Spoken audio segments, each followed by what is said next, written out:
Hey guys, welcome back to my channel, Cosmic Mystical Goddess, back with another video. So tonight I am recording a video based on Dragon's Blood ink, okay? So we will be making Dragon's Blood ink and how you're able to use it, okay? How you're able to write with it and what type of things that you want to bring or banish and so forth, okay? So here I have, you know me, I just get right into it, like 28 seconds into the video, I'm ready to like spill the beans. Okay, so we have Dragon's Blood resin that looks like this. Okay, it's pretty dark, right? That's the true form, okay? You want it at the darkest you can find. Sometimes it's a little dusty in the packaging, you can dust it off and it comes out really red, but that's what you want, the deep red, because you want your ink to be really red, like blood. So the dragon's blood tree is found mostly, but is going extinct, right? It's endangered in Yemen, Socotra, Yemen. So that's in the Middle East. So it's found also in, I believe, in Amazon and different other places around the world, but it's mostly found there, okay? So as I work with this, because I don't know what species of plant this is, but I'm very grateful for the sap and the resin of it. So I always give gratitude and I thank the universe for its workings, okay? A lot of people, you can find that makeup companies and stuff, they use it to dye their lipsticks red and stuff like that as well. They don't always just use mica, okay? So, and I don't like to use too much mica. Sometimes I do, but I really try to stay away from it. That's because of Congo and other things. But anyhow, I'm not going to get into all that. I'm just going to stick to this topic because I can get off. Okay. So coming back to it, the tree grows really slow. It's a really large tree. It looks sort of like a mushroom. Okay. Like the crown of it. One trunk, pretty big, beautiful tree, but it takes really long to grow and it can live for several hundred years. Like I think about 600 to 700 years. Okay. So it has a very long lifespan. So that being said, I would incorporate some into my jar, but because I already grinded it up earlier in my mortar and pestle, I want to save time as usual. It's in here, and I also added Arabic gum, okay? And it looks like this. So I usually get them like in big chunks. I have more bags of this stuff everywhere, but the other bag wasn't so clear. So they have like a different hue to it. Sometimes it's kind of like goldish copper, or sometimes it's like a pinkish tone to it. But this is Arabic gum, okay? So I blend that in there because Arabic gum is really good for like protection, luck, all those things. But nonetheless, for this ritual and for this usage, it's great for thickening your magical inks. It's great for as a preservative and it's binding, okay? So as I'm writing whatever petition that I'm asking for, whatever I'm requesting to come to me or to go away, I want those words to be binding because it's my truth. It's my solemn vow, okay? So I'm going to take some of this, the mixture of the Arabic gum and the dragon's blood, and I'm just going to add it to my clear glass bottle here. I would normally put it in the amber bottle, but because I want you guys to be able to see what it looks like, I'm just going to use a clear bottle, okay? And if you don't know, amber bottles are like this, the darker, you know, to make it last longer and for it to ferment and stuff like that. And I will keep it there for a while and let it charge for quite a while, okay? I already have one made somewhere, but is it accessible? No. So, anywho, I add some here. I'm going to add a little bit more. You don't have to add as much as I am, but I like it like really empowered, okay? And then I add to it as it goes down over time. And you can strain it as well, okay, if you don't want to have like all the granules in there, but it will dissolve eventually in the isopropyl that I will not be talking to you about, which is 99%. You have to use 99%. If you use anything other than that, it's like you're having water in there. It's not good. You need 99%, okay? If you have to and you don't have access to it, you can also use Florida water, but obviously you know there's water inside of the Florida water, okay? So some people like it because they like the scent and they know that it's a cleansing water, so they like to use that. I will not be using Florida water in this. I will just be using isopropyl alcohol, okay, 99%. I also have here some cinnamon And I just broke off a few pieces of like the stick, and I'm just going to add those to my, maybe 1 or 2 pieces. Yeah, that's enough. I'm just going to add it to the jar. And cinnamon is great for speeding things up. Okay, it's great. Like, it's the fire element, so it's great for swift action. It's protective, and it has a great scent because the alcohol is pretty strong. I like to have a scent throw off. Okay, just a little bit. Some people add essential oil to it, but like, I'll just let you know, it will not amalgamate because alcohol and oil kind of like, I mean, it can somewhat, but not as you would like it. Okay, but you can add oil. I've done it before, and I mean, it really hasn't changed much for me, but I wouldn't add a ton of it. You can add just a little bit. Okay. Also, what I have in here, did I use it? Yes, I did. Okay, so I left a little bit left over, but I have here mustard seeds. Okay, and they look like this. And mustard seeds, you know, is mentioned quite a few times in the Bible. I think it's mentioned in Mark or Matthew, or maybe even Isaiah, but I believe it's Mark or Matthew. Matthew, I think, more than likely. I grew up in church, y'all, so sorry about that.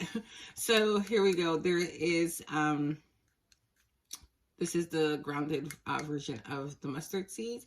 So I'm going to add some of that in here. And mustard seeds are like 1 to 2 millimeters, okay? They are so tiny. All right, so I'm just going to add some, just a little bit more. Okay. And then I'm going to add some whole pieces because I like to grind it up, right? Because I like to activate it, but I also like to have it whole so it can steep in there because I'm going to have it sitting and charging on my altar for a little bit, okay? I told you my recipe is very, very different. So why do I add mustard seeds? You want to know? I'm going to tell you. So mustard seeds are like really, it's like the smallest seed on the planet, okay? But it grows into the largest bush or the largest tree ever, okay? Which is the mustard tree. And if you don't know, it grows pretty fast. So if you even took one of these little seeds and planted it in like the proper soil and you know, added some water to it, it would ferment and like germinate pretty quickly. The next day you would have leaves already sprouting out, even sometimes same day, okay? So mustard seed is for faith, okay? So when you're doing your work, you need to put faith into it. And a lot of reasons why your spells or your rituals or your working or your roots or whatever it is you want to call what you're doing doesn't work sometimes because you lack faith, okay, in your own magic, or you don't trust the process. So the mustard seed is to help you take what you really want for yourself and take you out of the equation, kind of like it helps. It's another tool to help you get through that block, okay? So I am going to add some alcohol because I'm just rambling, but I just want you guys to know why, you know? I don't like to just do things without really explaining it. Okay, so I have that there. I'm going to mix it. As you can see, like I'm not even stirring it and it's already getting really red, right? So I'm just gonna add, I'm gonna just mix it a little bit. I'm gonna let it sit in there. And I don't need to make too much. I already have quite a bit on hand. So I'm just doing this for you guys. I'm not gonna fill it up all the way. And I'm just gonna let it thicken. And once I'm done, maybe I'll strain it once it's set, and then add it to my amber bottle.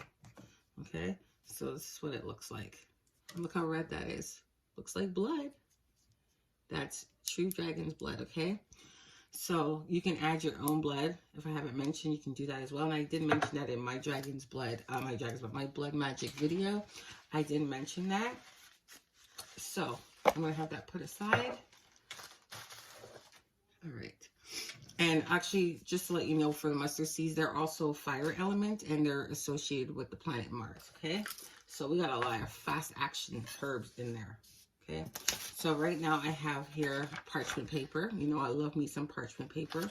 Some occultists, some workers, they like to use sheepskin paper, which I prefer not to, but to each their own. Or you can use brown paper bag, okay, as well. So, mind you, the isopropyl is so strong with scent. Oh my gosh, sometimes a little overbearing. So the cinnamon is really good to help throw that off a little bit. And the longer it sits, you know, it'll capture the essence of it. And also your resin and the Arabic gum will thicken, so it won't be so liquidy. You know, it'll be liquid, but it'll have a nice consistency to write.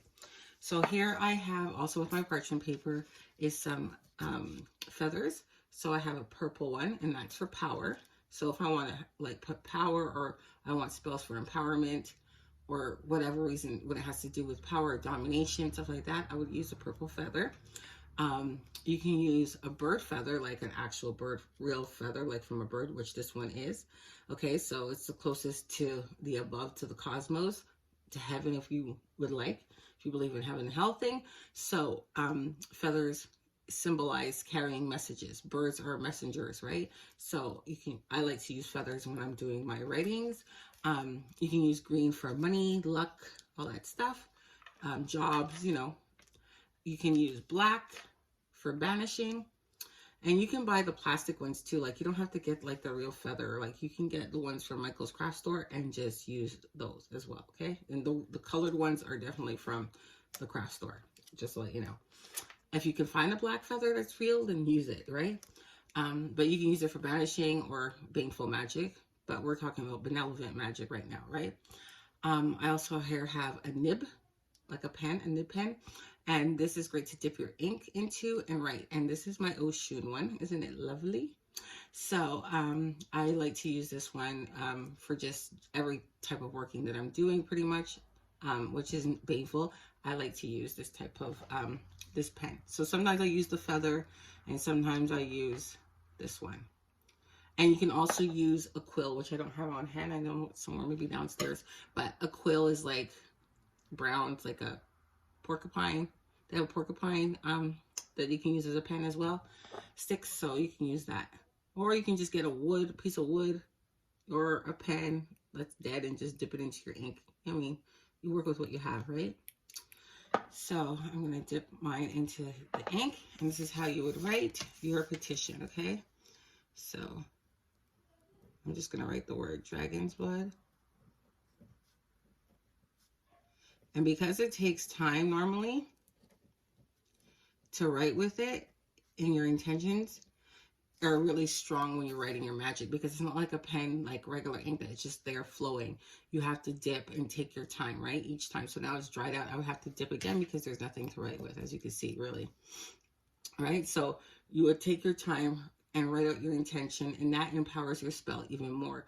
Plus you have the mustard seeds in there to give that extra that strength, the power, even though you seem or you feel small and insignificant in the world. Like, who are you? Like, am I really this magical? Well, yes, you are, because as tiny as that little seed is, it grows into the largest tree on the planet, right? So can you. So that is another reason why I use it, and mostly why I use it. And it's great, like I said, for protection and all that stuff. So you can use the dragon's blood ink for work with lust, love, money, exorcism, protection. What else is it good for? Empowering, banishing rituals, anything of that nature that you want to write and you want to get rid of, you know, past life vows that you've made. Like I would say to a lot of my clients when I do readings for them and stuff, I would tell them how to break vows, and this would be a way to do it. You write it out and you burn it in a safe dish or a cauldron after you write out your petition and submit it, okay? So I hope you guys like this video. Oh, and you can also put these under your candles to burn, you know, the same way you would use a petition in any type of working, but I'm just showing you how to write it properly with the right magical inks, okay? So if you guys like this video, please like, share, and subscribe. And I would like to do a live at some point soon, so stay tuned for the posting and the notification of that. So make sure you turn on your notification bell if you don't have it on already, okay? So thanks for watching my video. Bye for now.